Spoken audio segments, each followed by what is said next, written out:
first quarter labour force survey revealed some good news. Almost all industries hired staff in the first 3 months of this year. The economy added 144,000 new jobs. But this was offset by the 433,000 people that didn't find a job. It really is quite a sharp spike.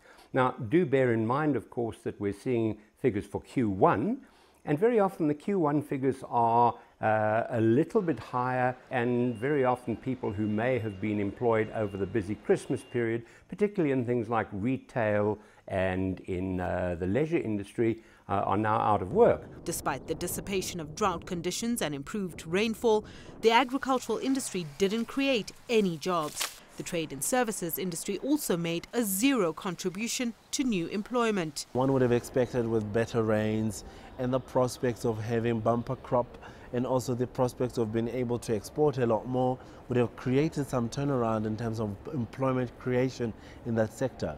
But no, that there's still some confidence issues. On the upside, employment in the mining sector grew for the first time in a year, adding 26,000 jobs.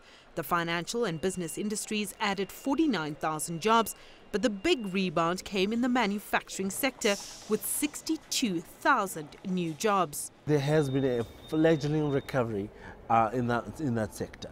In fact, corroborated elsewhere with PMI numbers that are stronger. In fact, the new orders component was much stronger in the previous outcomes, suggesting that the manufacturing sector was seeing a turnaround. Before we had a situation where, the political uncertainty increased, junk ratings began to arrive.